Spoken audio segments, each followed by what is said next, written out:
Thank you for tuning in to Macroview Television, and welcome to another brand new edition of the Taiwan Outlook, the program that lets you see the different faces and hear the different voices of Taiwan. I'm your host, Ray Guo. As we know, that India is one of the emerging economies in the world, and it has an important role to play both at the regional and international levels. And on today's program, we're delighted to have Mr. Pradeep Kumar Rawat, who is the Director General of India-Taipei Association, to discuss and assess the state of relations between India and Taiwan. Mr. Rawat, welcome to the program. Thank you. Hello, everybody. I'm very happy to be here at this program. Well, it's a delight to have you here on the program. And Mr. Rawat, as I mentioned at the beginning of the program, that India is one of the emerging economies in the world, and certainly makes up for one of the BRIC countries, BRIC. And can you then give us an overall comprehensive overview about the state of the development in India, and also from the perspectives of international politics, foreign investments, and also economic development and other areas that India plays today, both at the regional and also international levels? Sure. Let me begin by saying that this word, emerging, yes, is probably not the right word. Okay. Because in India, we say India is re-emerging. Re-emerging, okay. Because if you go back to the history, yes, say about 200 years ago, India accounted for about 20% of the world GDP. So India was a very powerful country in history, and is now trying to find its place in the world. It's certainly done very well. Well, we could have done better. In terms of international politics, yes, you know that India has been very, very active, yes, in contributing to global peace and development. We have been a very active member of the United Nations. Okay. Soon after our independence in 1947, the founding fathers of India realized that India need to share its expertise, whatever it had at that point of time, with the other countries which are developing. So under that theme, we developed a program called India Technical Economic Cooperation. We did not call it assistance, we called it cooperation. And under this program, India offered this technical knowledge, know-how, by, I would say, capacity building, not by just sending its workforce, but also training the trainers, so that these developing countries could actually have the capacity to develop themselves by their own people and by their own effort. India has also been one of the largest contributor to the UN peacekeeping force. Another important factor, India has been very active in global climate change negotiations. Yes, indeed. India has also been a very positive contributor to the world, I would say, trade negotiations. In terms of global security, I think India, as you know, that India is probably the biggest sufferer of international terrorism. So India has always been calling for a global treaty to combat terrorism, so that we can always, like, everyone feels safe, and there is joint efforts to fight terrorism and not piecemeal efforts. Because we know that, like global economy, terrorism is also globalized now. Of course, yes. In terms of nuclear, India has always been a proponent of complete and verifiable nuclear disarmament. In terms of regional, India is one of our important, I would say, founding member of SAARC, South Asian Association for Regional Cooperation. And India, under SAARC framework, realizing that other countries, other member countries, are not as big as India is, so has always offered unilateral concessions when it comes to economic trade and commerce. In terms of foreign investment, Yes. Last year, there is a UN agency called UNCTAD, UNCTAD. It has rated India as the second most sought-after destination, foreign direct investment destination. And India has been attracting foreign investment in excess of $30 billion for last several years. Okay. In terms of economic performance, well, we haven't done badly. No. In a sense, last year, the growth was 8.5. Like the Indian leadership wants the growth rate to go up to 10% or more. And I am quite hopeful that we should be able to achieve that. All right. Culture is a very rich and very diverse culture, one of the most ancient culture. And as we go down in the program, I will be sharing more details about Indian culture. Certainly. And Mr. Rawat, you assumed the position as the Director General of India-Taipei Association at the end of 2009. So you've been in Taiwan for almost 2 years now. And can you then give us an assessment of the state of relations between India and Taiwan today? And what are some of the programs that you have been pursuing since taking over in terms of promoting this very important bilateral tie between India and Taiwan? Well, the one thing which I can say that our relations could have been much better. Okay, could have. Okay, what are the areas that we should be working on? Well, many areas. I think the compatibility in the Indian and the Taiwanese, I would say, society, the economic system and the political system are, I would say, quite substantial. Okay. In last 2 years, if I just take last 2 years, we have done, I would say, quite well in terms of trade. Okay. For example, last year our trade grew by over 50%, which was probably the highest growth rate that Taiwan had with any of its trading partners. Yes. And similarly for India, it was also the highest growth rate that India had with any trading partner. I would say that large trading partner. Okay, all right. In terms of this year, I think it's quite encouraging that in first 5 months, we have done pretty well, roughly about 40% growth. That's not bad. And well, I would say after 55, 40%, yes, it's not bad. We're only about halfway through in the year. So my guess is that in last 2 years, we would be able to double our trade. Okay. If not multiply by 2.5 times. Okay. I am hoping that this year we should be able to touch 10 billion to double digit. Okay, good. That's what my expectation is. Yes. Okay. Yeah. In terms of areas where we can cooperate, education, yes, certainly there's very good possibilities. Culture, Taiwan has a very strong Buddhist tradition, and India is the birthplace of Buddhism. So in field of culture, we can cooperate. In terms of, I would say, in economic sphere, I think there are many, many areas. IT sector, machine building sector, food, agriculture. There are, I think virtually you can touch any area and we have potential to cooperate. Okay. Mr. Rawat, in your experience here for the past 2 years, what do you think is the level of mutual understanding between our peoples?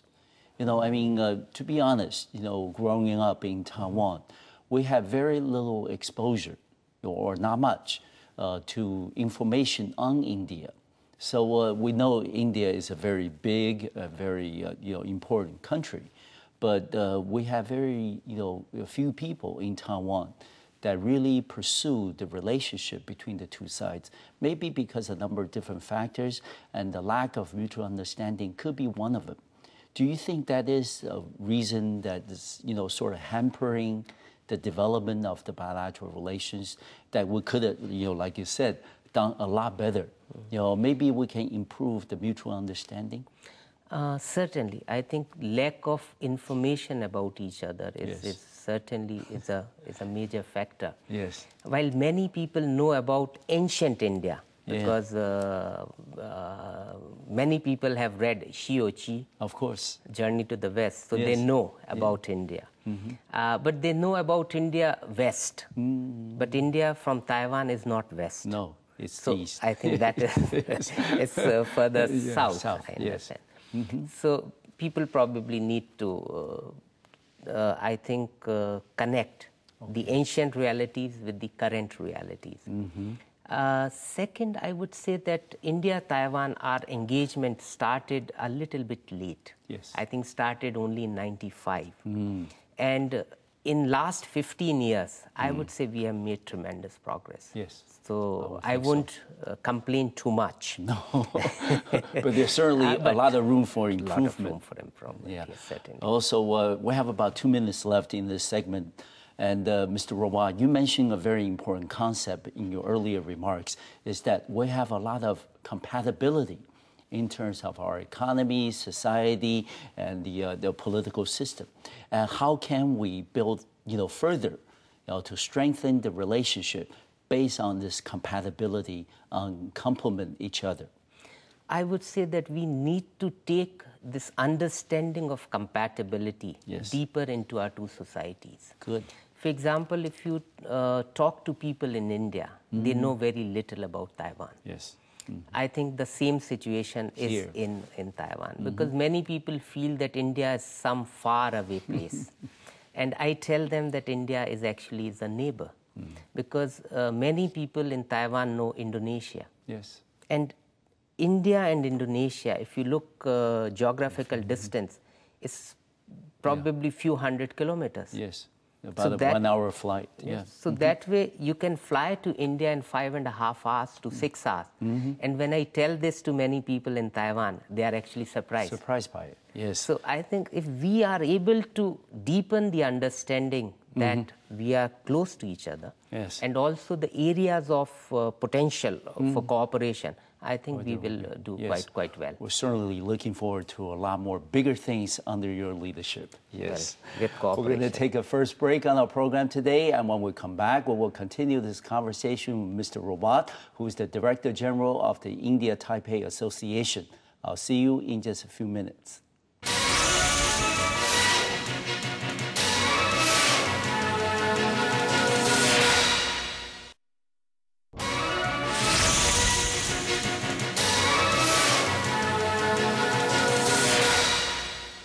Welcome back to the second segment of today's program here on the Taiwan Outlook. I'm your host, Ray Guo, where we'll continue our conversation with Mr. Pradeep Kumar Rawat, who is the Director General of the India-Taipei Association. Mr. Rawat, I understand that you've used a term called Incredible India to promote the image of India to the rest of the world. Can you then share with us, how did you come up with this wonderful term, Incredible India, and how has been the reception being around the world regarding the image that you're trying to promote on behalf of the India people and your government? The term incredible, which in Chinese we have translated as pu ke se. Yes. It was coined by our Ministry of Tourism about 10 years ago to launch Visit India campaign. Okay. And incredible, I think, probably defines India the best, because in many ways India is incredible. Yes.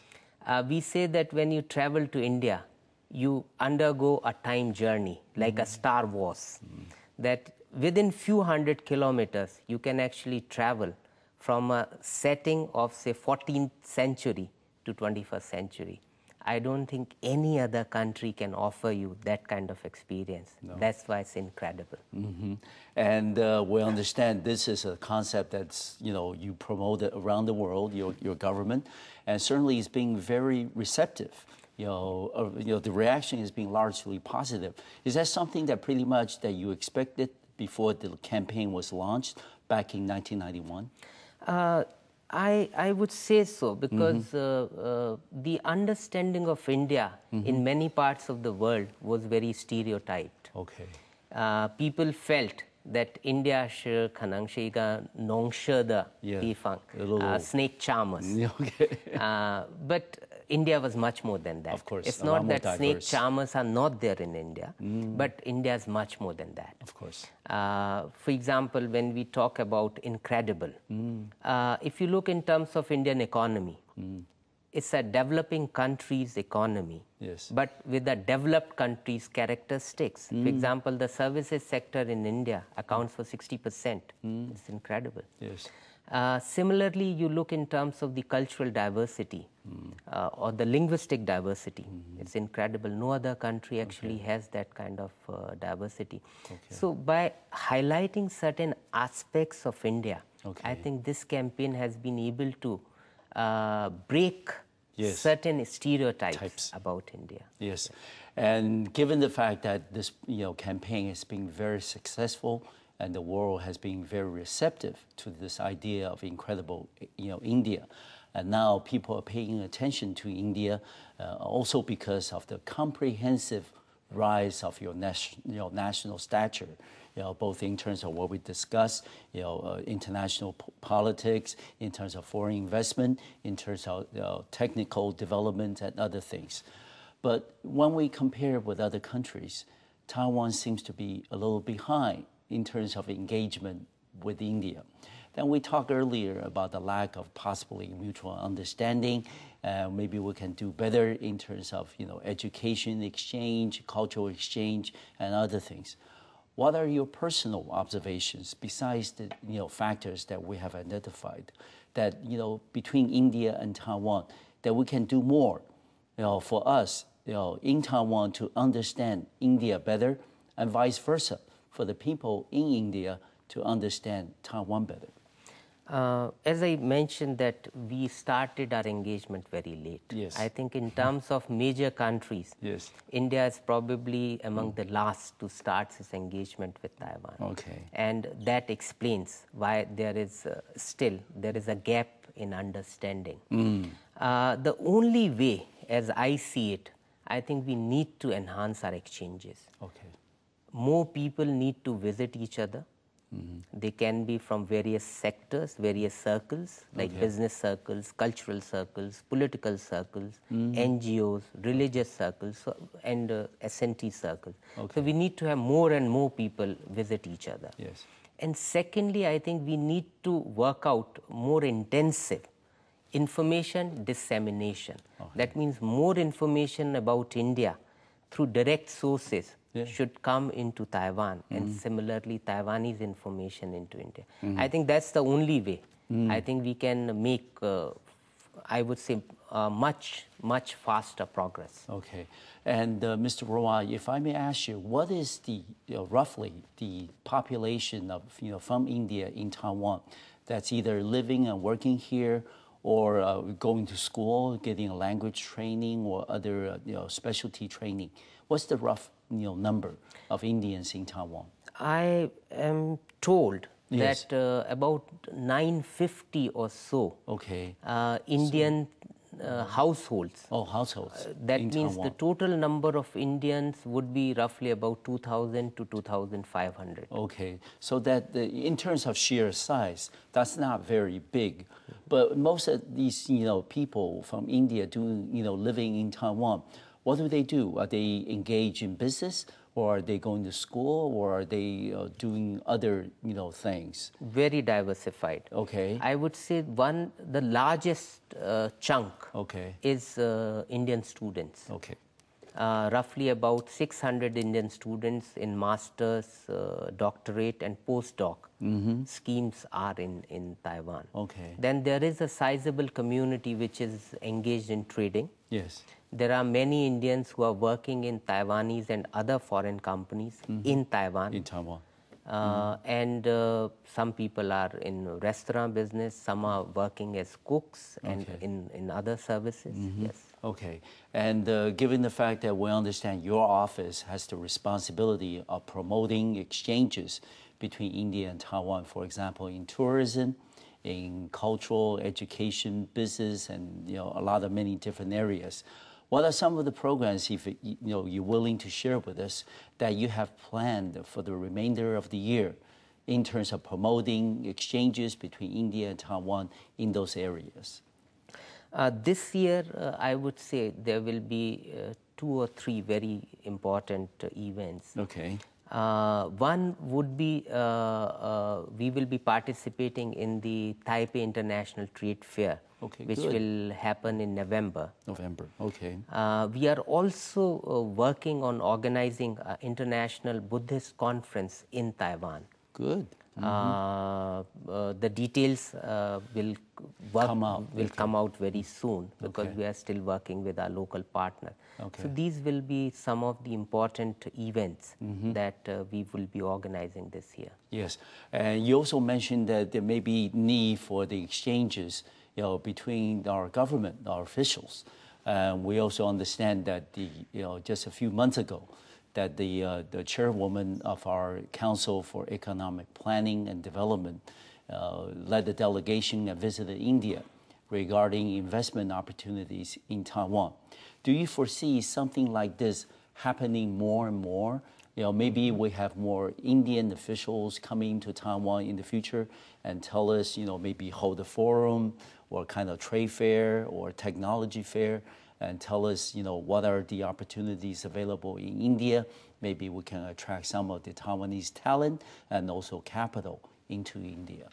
Certainly. I think this year, if I look in terms of bilateral exchanges, I would say a very fruitful year. Yes. Because we had a very large Indian trade delegation visit Taiwan early this year. The delegation came to Taipei and also went to Taichung. Oh, good. Thereafter, we had a very important visit of Dr. Liu Yiru to India.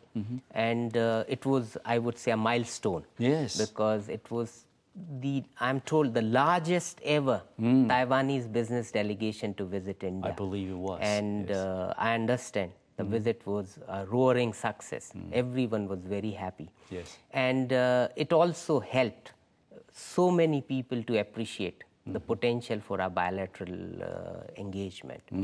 Thereafter, we had even, I would say, another important visit, but in a different sector. Chow Yu-pu the Puchang, Education Minister. Yes. He also led, I would say, a large delegation. There was about 17 universities which were represented in his delegation. Again, probably the largest education delegation to visit India. And we are expecting a large Indian delegation to visit Taiwan later this year. Taiwan will be holding a very large exhibition in India called EMMA, E-M-M-A. Which and that stands for? It stands for electrical, machinery, automotive. So it's a multi-product exhibition, I would say. Good. Which is held in September. So we have, I would say, quite good and very satisfactory exchange program for this year. As far as the operations, daily operations of your office is concerned, after all these exchange programs that have taken place between India and Taiwan this year, have you been receiving more and more inquiries or calls from businesses or individuals in Taiwan who are interested in terms of investing in India or some type of cooperation with the Indian businesses, as you mentioned? Oh, certainly. Yes. I think what we call the awareness about India is growing. There is no doubt about it. And partly the awareness is because of the bilateral exchanges and partly because of the international media. Now, as a result of this growing awareness, I understand that even Taiwanese authorities, government are looking at India far more intensely, I would say. And I'm told that very recently they even organized a brainstorming session on how to exploit the Indian investment and market opportunities. Okay, good. And we're going to take another break on our program today. And when we come back, we will continue this very interesting and important conversation with Mr. Rawat, who's the Director General of the India-Taipei Association. And I'll see you in just a few minutes.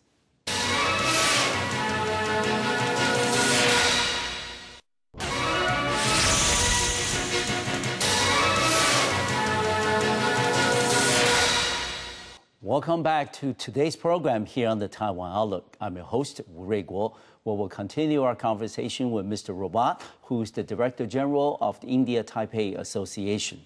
Mr. Rawat, we're talking about the intensifying relations between India and Taiwan. Under your leadership for the past 2 years, there's certainly been a lot more exchanges at all different levels. And you also mentioned the fact that earlier this year, the chairwoman of the Council of Economic Planning and Development from Taiwan, has visited, led the delegation to India, and certainly the reaction and the response has been largely positive. And given the fact that shortly after the visit to India, we understand that the two governments have now commissioned, research institutions to begin preliminary studies on the feasibilities of signing a free trade agreement. This is a very significant milestone in our relationship between India and Taiwan. What is your assessment, without giving anything away? But can you give us the assessment and your understanding of how that project is coming along? I would say that it's a very important development. Of course. Because as part of enhancing mutual understanding, or as I say, bridging the information gap, it was our effort, I think joint effort, to bring economic institutions of the two sides together, because this was one area which I think was lacking. Yes. And when we want to promote economic engagement, I think economic institutions must be talking with each other. Okay. So I'm very happy that one very important Indian economic think tank, ICRIER, as we call it, and CIER, Zhonghua Institute of Economic Relations on Taiwan. That's also very important. Very important. They have now agreed to conduct a 2-year study. And their study is not limited to what people call FTA, but it's looking at the wider economic engagement. I think that's what is important. Yes. For India and Taiwan, I think we need to look at the much bigger and broader template than just to narrow it down to some, I would say, like FTA. Now, FTA, as you know, is normally referred to trade in goods. Of course. And India has not signed FTA. No. We normally sign what we call comprehensive economic partnership agreements. Okay. So we always go for trade in services, trade in goods, movement of natural personnel, removal of barriers to trade, which are non-tariff barriers and also tariff barriers. Yes. So this study, which is commissioned by these two institutions, is to look at the bigger economic engagement template and come up with suggestions that how we can enhance our economic engagement. I think that is the focus. Okay. And out of the study from the two institutions, maybe FTA is just one of them. One of the options, or as you mentioned, the Comprehensive Economic Partnership Agreement, maybe one of the options available for the two sides, but certainly a deeper engagement economically, socially, and technologically, certainly is the direction that is shared by both sides. Is that the correct assessment? Absolutely, absolutely. I would say that we have identified, as I said, that there are many complementarities. Of course. In terms of S&T, in terms of culture, education, economics, certainly. Certainly, yes.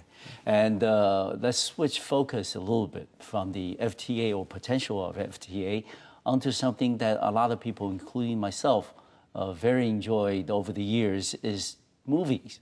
And movies made in India, well known for Bollywood, and also many of the stars and some of the movies made have received international acclaim, as well as at the regional level as well.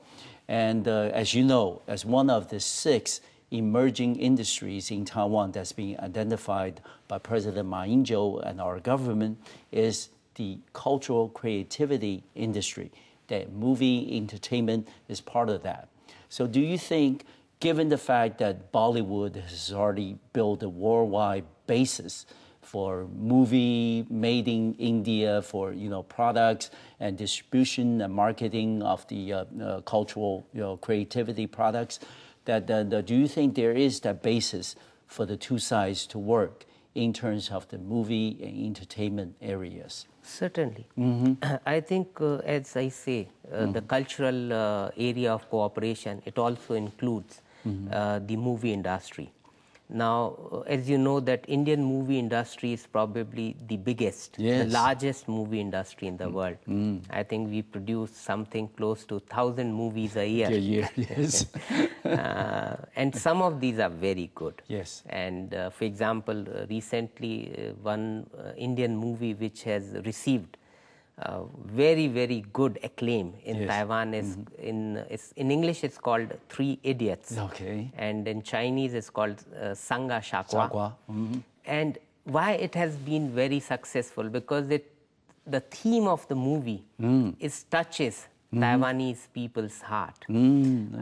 As we know that when we were growing up, our parents were always pushing us for education. Of course.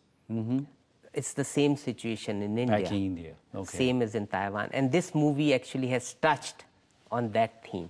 So many Taiwanese parents and children are actually able to identify with this movie. And it has become a very, very big success. In terms of movie cooperation, I would say Taiwan offers many beautiful locations. And Indian movies go abroad for filming. I think that could be an area of cooperation. India offers many cultural themes, as I just mentioned about the Three Idiots movie theme, where the two film industry's producers or writers or creative directors actually can cooperate. Come together. So I think there are many, many possibilities. Certainly. And besides movies, we know that one of the areas that India has a strong edge, not only with Taiwan, but also with many or most of the countries around the world, is in the IT industry, especially in terms of your software capabilities. And you and I were talking during the break that back in May of this year, there was a Computex in Taiwan. And then there were many Indian businesses and individuals that visited this very important regional IT industry exhibition in Taipei. And given the fact that there are a lot of areas that we can actually complement and cooperate with each other. For example, India's software technologies and also Taiwan's hardware manufacturing capabilities. Do you think that in this particular industry, there are many things that yet to be discovered and explored, and that maybe the two sides can work together further in the future? Certainly. Well, I don't know if you know this. The term IT. Some people have mentioned that I stands for India and T stands for Taiwan. And very recently, you mentioned President Ma. I think he, in one of the speeches, mentioned about this IT. India-Taiwan. All right. And I can actually make one more mention here. Recently, I had a visitor from India, a well-known, I would say, editor of a magazine or newspaper. And he said that IT is India, Taiwan. He said there is another term which is called ICT, which is India cooperating with Taiwan. All right. So the complementarity, the possibilities are certainly there. India is strong in software. Taiwan is strong in hardware. India has certain strengths in system integration. And Taiwanese hardware manufacturers actually require some of these. India has a very large, I think now, R&D base for global IT companies. IBM, Cisco, SAP, you name it, and all of them have major R&D facilities in India. I think Taiwanese companies can certainly take advantage of this ecosystem, if I may say. And Mr. Rawat, one thing for Taiwan's industry is not just for IT. I think the challenge ahead in a globalized world is branding. And branding, of course, you need to be international, not only in terms of your vision, in terms of your marketing strategy, but also in terms of your ability to communicate with consumers around the world. Certainly in that area, I think to be all fair, fairness, that India has an edge in the sense that your official language is English, and then that gives you India's exposure and outreach around the world. Is certainly something that many of us in Taiwan can learn from, can emulate from.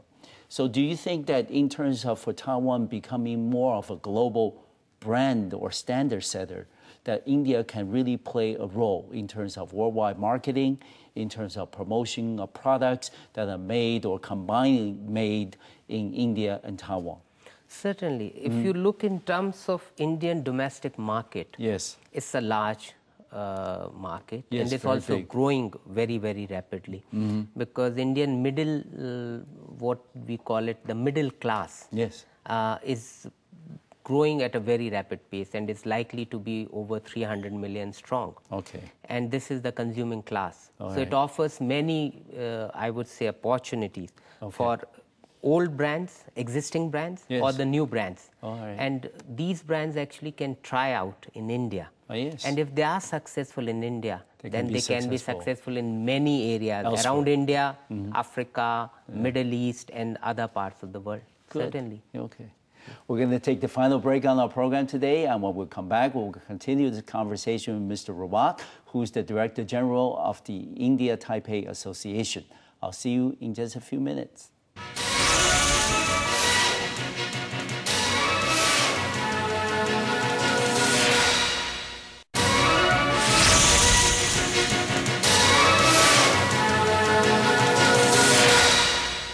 Welcome back to the final part of today's program here on the Taiwan Outlook. I'm your host, Rick Wu, where we'll continue our conversation with Mr. Rawat, who is the Director General of India-Taipei Association. Mr. Rawat, we're talking about the different ways that we can try to integrate and intensify the exchanges between India and Taiwan. One of the ways that we discussed briefly was through tourism. Tourism is also becoming a very big industry in Taiwan, as you know. That last year, I think 2010, the total foreign visitors in Taiwan, broke the 2 million, mark. And in India, I think last year was over 5 million, foreign visitors and tourists to India. You also set a goal to try to reach 20 million by the year of, I forgot what the target year was. But certainly that's the number. It's a very impressive record that you're trying to reach. So are there any lessons that we can learn from each other, or are there ways that we can help, for example, to intensify the tourism exchanges between India and Taiwan, have more visitors going both ways? I think in terms of tourism, I can certainly tell you that Taiwan has done very, very well. Oh, thank you. I think the tourism infrastructure is quite good. Okay. And this is one area where we would like to cooperate and learn from Taiwan's experience of developing tourism industry. Okay. For India, I would say the target of 20 million is not something which is unachievable. Okay. But we have still a road to go. Okay. And the important thing is infrastructure, hotel accommodation, the logistics part of it. And that is where we need to actually invest and put more energy. And given the fact that you understand that because of the relaxation of relations between China and Taiwan, that this year we have opened up to Chinese tourists on the individual basis. And this is also, likely to be a healthy boost to our local economy, especially in terms of hospitality industry, retail, restaurant, all these businesses. Given the fact that, we are now accumulating experiences with the improvement of relations and also the increase in the number of Chinese tourists to Taiwan, do you think the same type of experiences that we accumulated in our relations with China can also be applied to India in terms of attracting more and more Indian tourists to Taiwan? Some part of it, certainly, because in case of cross-strait, yes, I think there is a very historical, I think, aspect to it also. Okay. Yeah. In case of India, I think the marketing would have to be a little bit different, where you would have to highlight more on terms of the beauty of Taiwan, the rich, or I would say a different cultural experience. That would probably be more appropriate for the Indian market. Okay.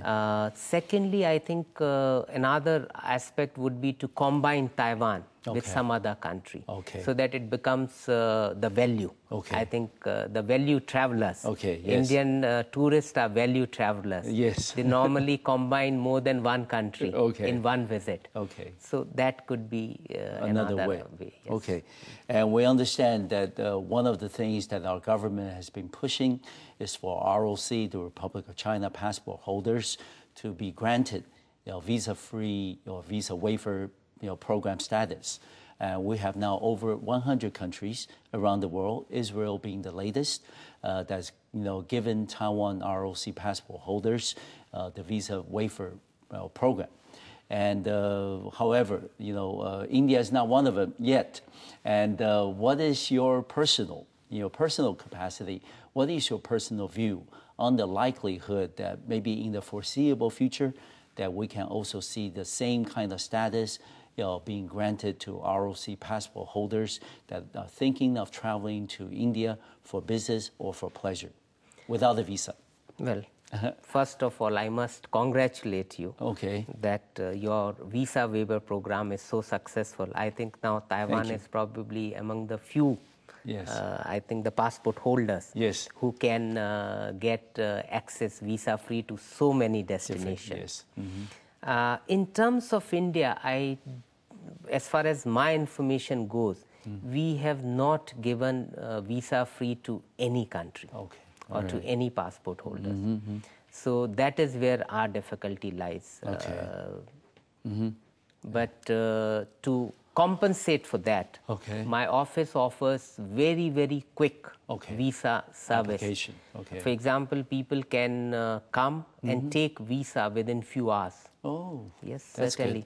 So visa is, I certainly feel, is not a problem at all for Taiwanese travelers to visit to India. Okay. And also another area in terms of attracting tourists is, of course, in the in the food industry.